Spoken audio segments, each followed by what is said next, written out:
Welcome to EconWorks. We live in an era of massive platforms, global supply chains, and unprecedented market concentration. But behind every headline about a merger or a legal settlement, there is a deeper mechanical struggle for control. On this show, we pull back the curtain on the invisible forces shaping our economy.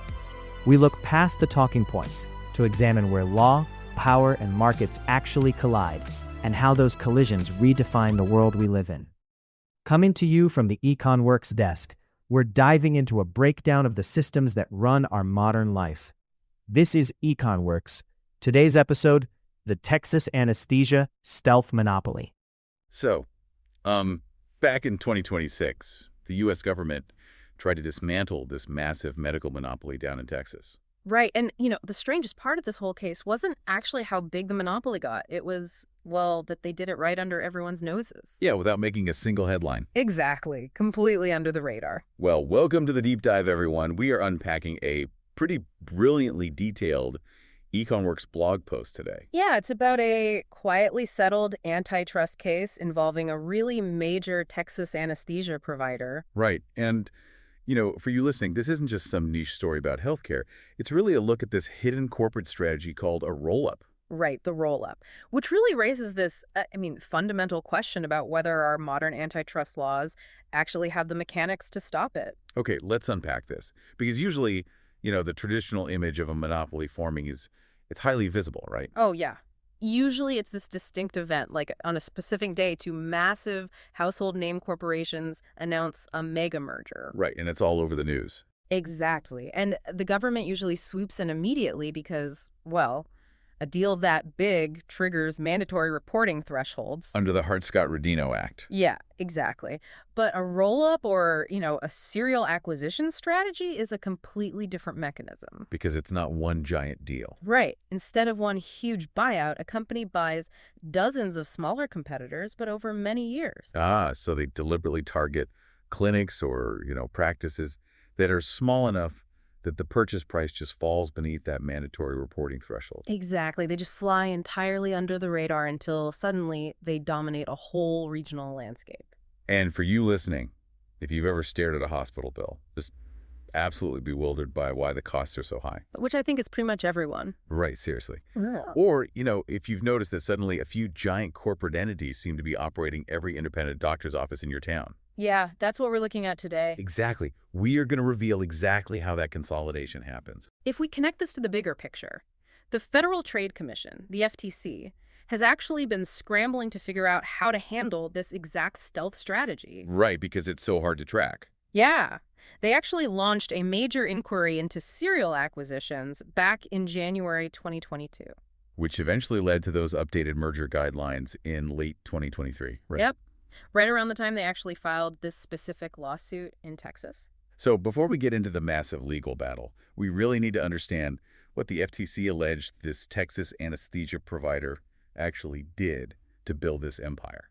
Right. So the FTC's September 2023 complaint, it alleged this highly coordinated, basically multi-layered strategy. And there were three main pillars to this. Right? Yeah. So the first part, the foundation of the empire, was the roll-up itself. Okay. Over the course of a decade, the company allegedly acquired many of the largest independent anesthesia groups across Texas. Systematically picking them off. Right. And aggressively concentrating their footprint specifically in the Houston area, just absorbing the competitive landscape piece by piece. But, just buying up the competition, that's expensive. Yeah. And it takes a lot of time.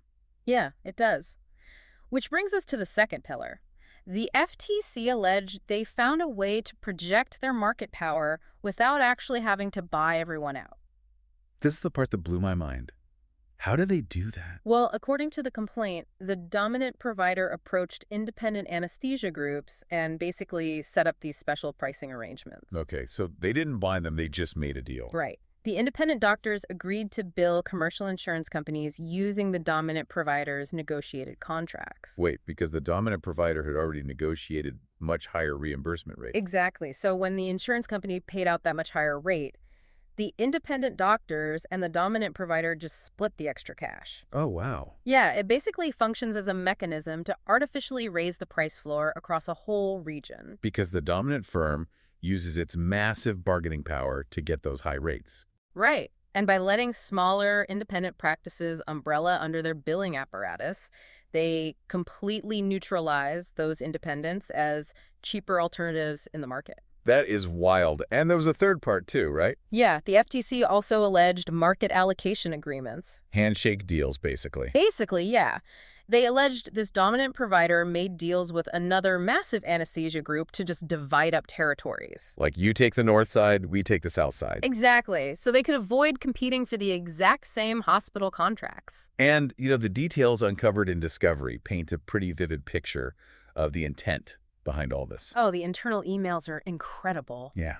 The FTC actually cited internal emails where executives were celebrating these regional rate increases by literally typing Che-Jing. Yeah, that is not what you want to see in discovery. Seriously. And insurance actuaries on the other side of the table, they described the corporate strategy as, quote, peanut butter spreading. Right, taking these artificially high anesthesia rates and just smearing them uniformly across the entire state of Texas. It's like playing Monopoly.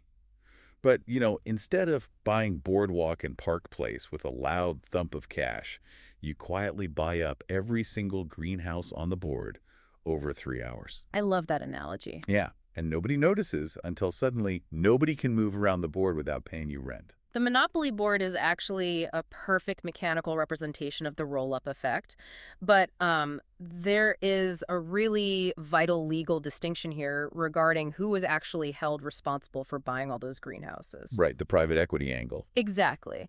The private equity firm that funded this entire strategy, they were actually initially sued by the FTC in 2023, right alongside the anesthesia provider. But they didn't stay in the lawsuit? No, they didn't. In 2024, the judge completely dismissed the private equity backer from the case. Wait, that feels like a massive loophole. It definitely looks like one. Right. I mean, if the private equity firm is supplying all the capital and driving the mandate to roll up the market, how do they legally just walk away from the antitrust lawsuit? Well, it comes down to the corporate veil and, the actual mechanics of operational control. Okay, break that down for me. So, private equity firms typically hold minority stakes, or they structure their investments so they sit on the board of directors, but they don't directly manage the day-to-day operations. So they aren't the ones actually signing the papers. Right. The court looked at the allegations and concluded the FTC just didn't prove the minority investor was actively signing those anti-competitive contracts or, directly executing the pricing schemes. So they get the profits, but not the liability. Pretty much. The private equity model is structurally designed to be the financial engine of a roll-up while remaining legally insulated from the operational fallout. Wow. So the core anesthesia provider was basically left to fight the FTC alone as the case pushed toward that April 2026 trial date. Yeah, leaving them to face a massive battle over, honestly, some very dense economic data. Right, because the defense didn't just roll over and accept the FTC's narratives of a hijacked market. Oh, not at all. They fought back hard. Yeah. And the entire case really pivoted on defining the boundaries of the market. The sandbox, basically. Exactly. Before anyone can prove a company is monopolizing a sandbox, you have to define the exact dimensions of that sandbox. And the FTC's economists, they defined the sandbox incredibly narrowly, didn't they? Very narrowly. They measured market share based strictly on hospital-based anesthesia services. Okay. And specifically for commercially insured patients. Right. And only within distinct metropolitan areas like Houston and Dallas-Fort Worth. So not the whole state. Why so specific? Their underlying logic relied on the economic concept of substitution. Meaning, what are my alternatives as a consumer? Exactly. Think about it. If a patient is scheduled for a major inpatient surgery, like, say, a heart bypass, they cannot substitute that major hospital for a small outpatient eye surgery clinic. Right. Obviously not. Furthermore, a patient cannot substitute away from anesthesia itself. It is a biological necessity for the procedure. You can't just opt out. You definitely want to be asleep for that bypass. Exactly. And if prices suddenly spike, a commercially insured patient cannot legally or practically just switch to a government program like Medicare or Medicaid mid-surgery to find a better rate. So they are totally locked in. Completely. So by drawing the lines that tightly around commercially insured hospital-based procedures in Houston, the math looks highly concentrated. Yeah, under those strict parameters, the FTC calculated the defendant held this massive, 70% market share. Which is obviously a commanding position. But here's where it gets really interesting, because the defense vigorously challenged both the math and the whole economic philosophy behind it. It absolutely did. Because, looking at this from a structural perspective, the supposed victims being squeezed by these high rates aren't the individual patients directly. Right, the patients aren't the ones negotiating. No, the entities paying these inflated claims are commercial insurers, multi-billion-dollar conglomerates like United Healthcare or Blue Cross. Oh, yeah.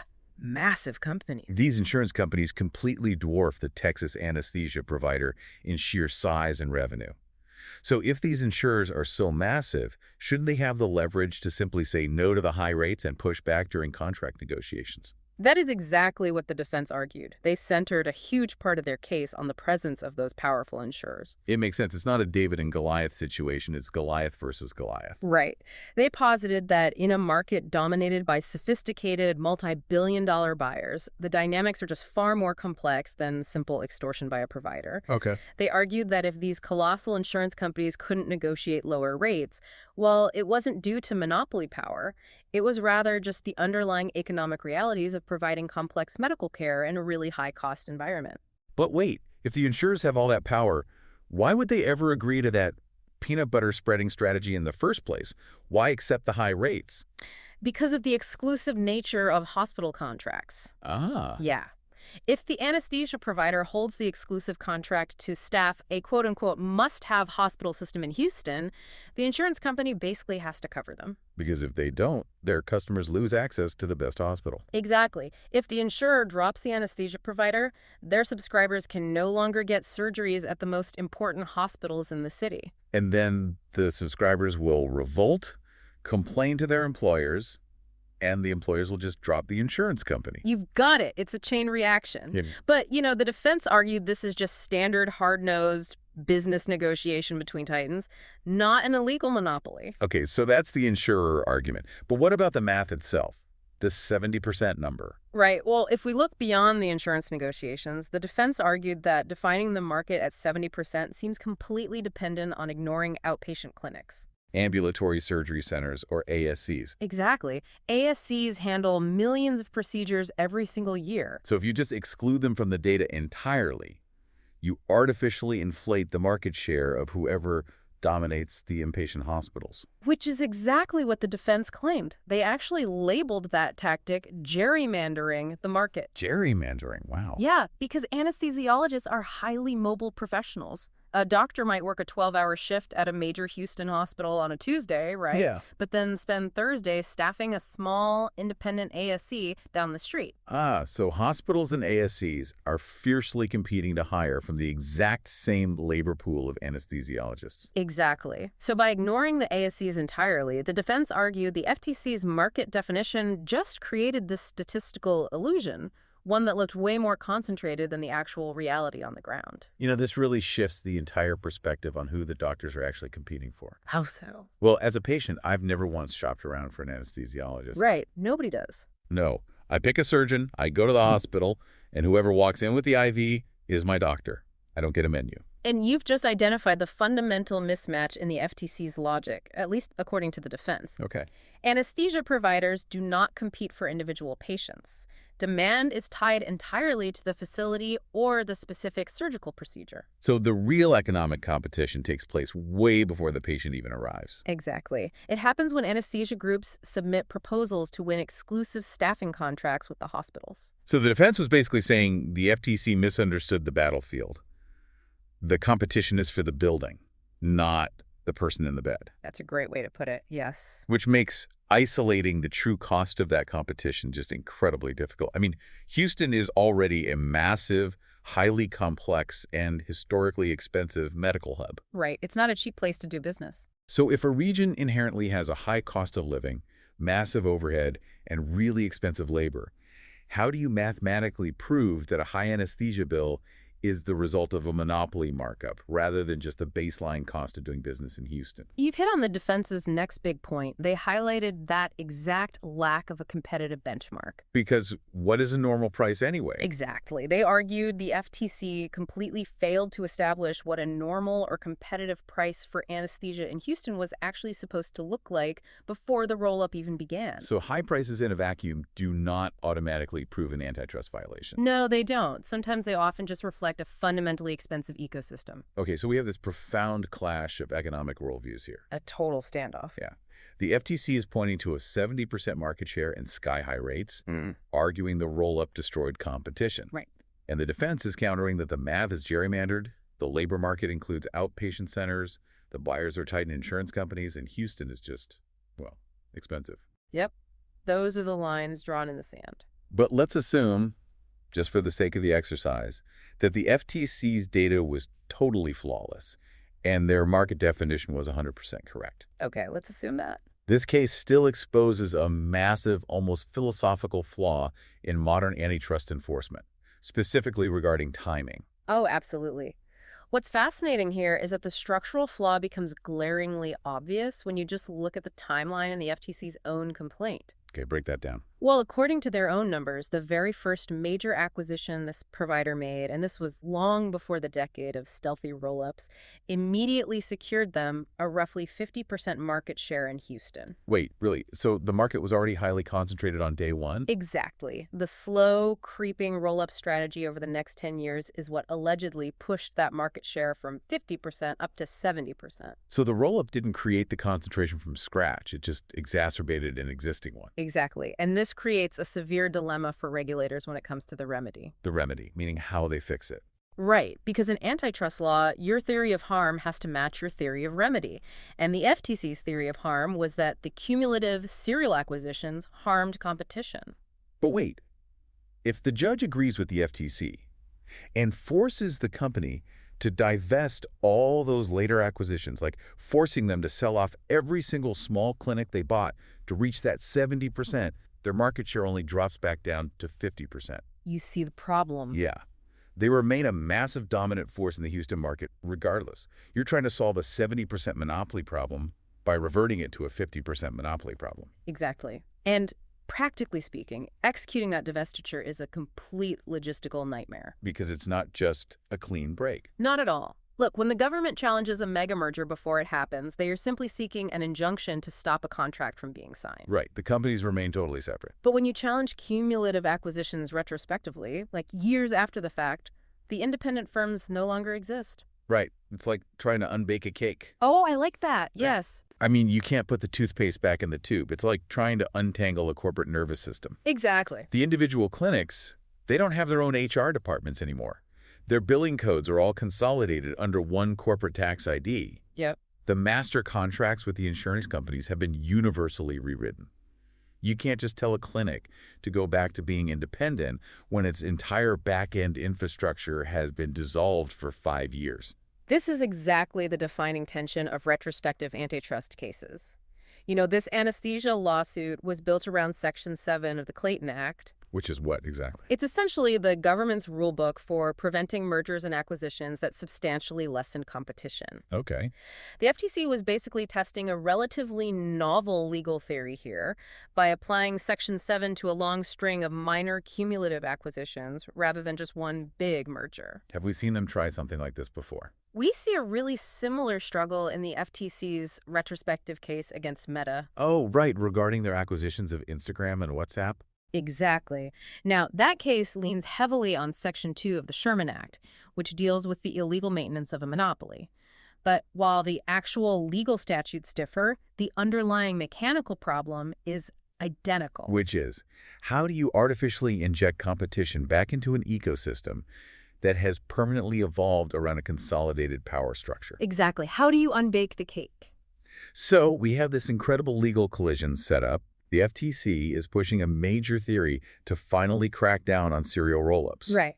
The defense has drawn this brilliant multi-layered line in the sand over how healthcare markets actually function. Yep. The logistical nightmare of unwinding integrated corporate infrastructure is looming over the judge. And then, in April 2026, right on the eve of trial, the entire thing simply vanishes. Settled. So what does this all mean? Well, the case concluded on strictly confidential terms. That we don't know the details. Nope. And most importantly, the settlement included no admission of wrongdoing by the anesthesia provider. So the immediate tactical dispute between the government and the company was resolved.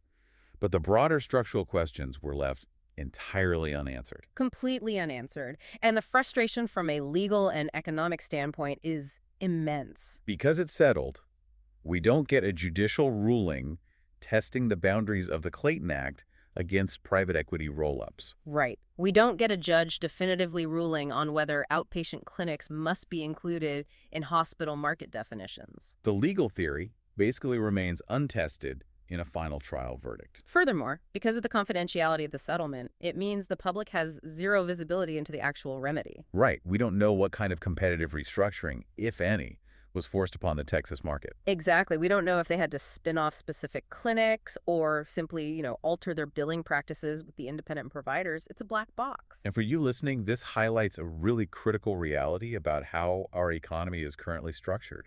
I mean, we rely on competitive markets to keep healthcare bills, grocery prices, and software subscriptions in check. We do.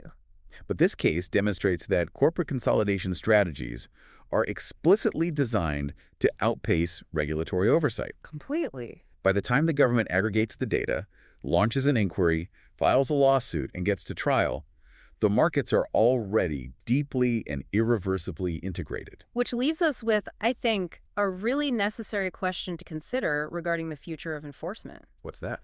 If our regulatory agencies struggle so profoundly to untangle monopolies after they have formed, and modern capital strategies like private equity roll-ups are precision engineered to avoid detection before they form, we really have to ask whether a century-old antitrust framework is fundamentally mismatched for the realities of modern corporate mechanics. Wow. Yeah, the real challenge isn't just identifying the slow leak in the ceiling. It's realizing that by the time you see the water pooling on the floor, the entire structure of the house has already shifted. Exactly. Well, thank you for joining us on this deep dive. Keep asking questions, and we'll catch you next time. Thanks for tuning into this episode of EconWorks. The goal of this series is to move beyond the surface-level descriptions of how markets work and start looking at the actual architecture of competition. We'll be back soon with another look at where the law and economics meet the market. For the full technical analysis and more from this series, visit us at econworks.com. If you found today's breakdown valuable, please subscribe and share the show. It helps us keep the analysis independent. From all of us here at EconWorks, thanks for listening.